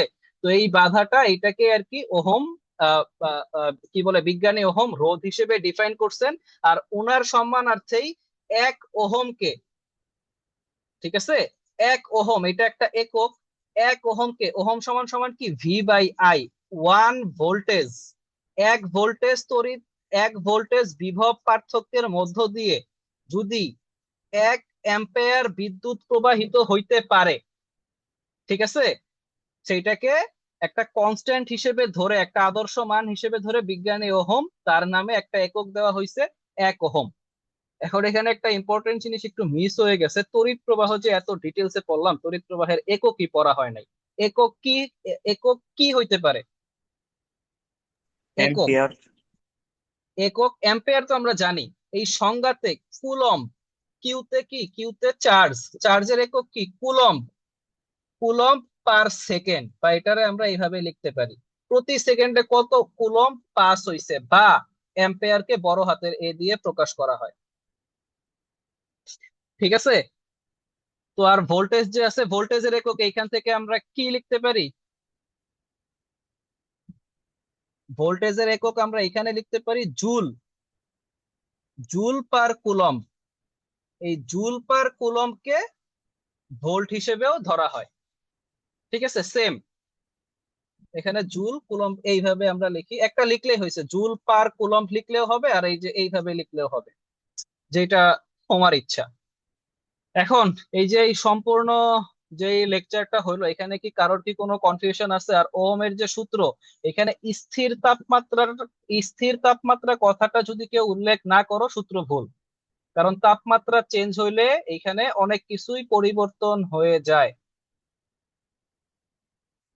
তো এই যে এর মাধ্যমে আমাদের কনসেপ্ট কিন্তু শেষ হইলো। কালকে আমরা ওহমের সূত্র দিয়ে কয়েকটা ম্যাথ করব, ওহমের সূত্রের যে গ্রাফ আছে সেইটা দেখবো, ওহমের সূত্রের কিছু ম্যাথ করব, তারপর আমরা হয়তো হলো বর্তনী, ডিরেক্ট ইলেকট্রিক সার্কিট বা কারেন্টের যে সার্কিট যে আছে সেটা নিয়ে পড়াশোনা শুরু করবো। এন্ড কারেন্টের সার্কিট নিয়ে পড়াশোনা করার পর তোমরা হোপফুলি, আমার কাছে মনে হয় বাসায় এইটুকু ক্যাপেবল হয়ে যাবে, এইটুকু ক্যাপেবল তোমরা হইবা যে তোমরা বাসায় মনে করো যে সিম্পল তোমার ওই যে কি বলে, যদি এটা থিওরিটিক্যাল নলেজ, এখন প্র্যাকটিক্যাল কাজ করতে গিয়ে ডিরেক্ট হইতেছে হলো ডিরেক্ট কারেন্টের যে লাইন, ঠিক আছে, যেটা আমাদের ওই কারেন্ট কত, 220 ভোল্টের, যে আমাদের সাধারণত যে কারেন্ট যে আসে সেটা 220 ভোল্ট, ঠিক আছে, আমাদের বাসা বাড়িতে যে বিদ্যুৎ সরবরাহ করা হয়। ডিরেক্ট এটা নিয়ে কাজ করতে গেলে কোনো একটা অ্যাক্সিডেন্ট হলে কিন্তু দায়ভার আমার না। বাট ছোটখাটো কাজ, ঠিক আছে, চার্জার লাইট রিপেয়ার করা, কারোর বাসায় যদি সোলার থাকে, ঠিক আছে, দেন আরো কিছু আর কি ছোটখাটো কাজ খুব ইজিলি তোমরা করতে পারবা। আর এর মধ্যে কেউ যদি আবার একটু প্র্যাকটিক্যাল নলেজ নিয়ে, তাতাল চিনো, তাতাল, জি স্যার। তো এটা দিয়ে যদি একটু ঝালাই করা বা এই টাইপের কোনো কাজ কাম, ছোটখাটো কাজ কাম যদি শিখো, তার মধ্যে আরো কিছু আছে, রেজিস্টার, ট্রানজিস্টর, বেসিক, একটু বেসিক নলেজ ইউটিউবে খুঁজলেই পাবা। যদিও এই সমস্ত পড়াশোনা তোমরা 9 10-এ ইন্টারমিডিয়েটে পাবা, বাট এখন এগুলা কইরা চাইলে কেউ হয়তো চলো মেকানিকের একটা দোকান কি বলে মেকানিকের একটা দোকান খুলে দিতে পারো। তো এই যে সম্পূর্ণ লেকচারে এখানে কারোর কি কোনো কনফিউশন আছে? না স্যার, বুঝছি। আচ্ছা, এখানে আমি না আরেকটা কথা স্যার। এখানে আমি আরেকটা কথা এখানে বলি। এখানে আমরা এইটুকু তো পারছো বুঝতে, এখান থেকে আমরা এইটা তো পারি বলতে, যেহেতু এটা ব্যস্তানুপাতিক I1/I2 সমান সমান R2/R1। এটা কি সবার জানা আছে?